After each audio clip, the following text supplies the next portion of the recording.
उस हाथ को भी काट दिया गया। दोनों बाजू कटने के बाद भी झंडे को आपने अपने दांत से दबा करके रखा, फिर पेट में नेज़ा मार करके आपको शहीद कर दिया गया।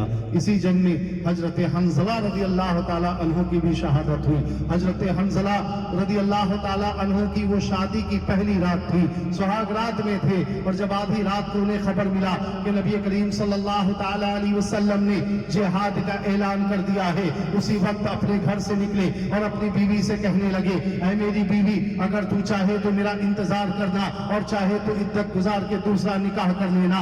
एक दिन का दूल्हा और एक दिन की दुल्हन। उनकी बीवी का जवाब भी लाजवाब था। उनकी बीवी ने कहा, मेरे शौहर, मेरे सरताज, मैं आपका इंतजार करूंगी, अगर जिंदा आ गए तो कयामत तक मैं गाजी की बीवी कहलाऊंगी, और शहीद हो गए तो कयामत तक मैं शहीद की बीवी कहलाऊंगी। सुभान अल्लाह।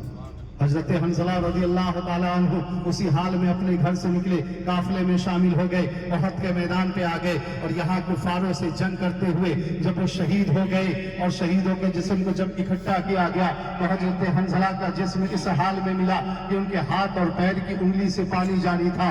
सहाबा इकराम परेशान हो गए, या रसूल अल्लाह, ये क्या माजरा है। और भी सहाबा जो शहीद हुए उनके साथ तो ये मामला नहीं जो हजरत हंज़ला के साथ है कि उनके हाथ और पैर की उंगली से पानी जारी है।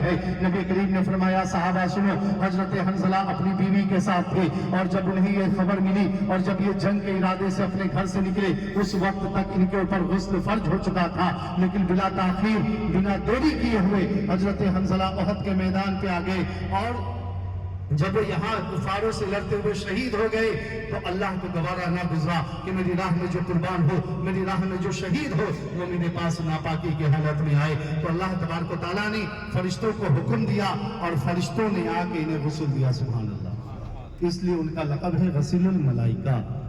ये जो पहाड़ आप देख रहे हैं जिस पे कुछ लोग खड़े हैं, इसी पहाड़ का नाम जबल रोमा है, तीर अंदाजों वाला पहाड़, जिसके ऊपर 50 सहाबा इकराम मुतय्यन किए गए थे। आज देखें किस तरीके से लोग इस पहाड़ के ऊपर जाते हैं, फोटो बनाते हैं, वीडियो बनाते हैं।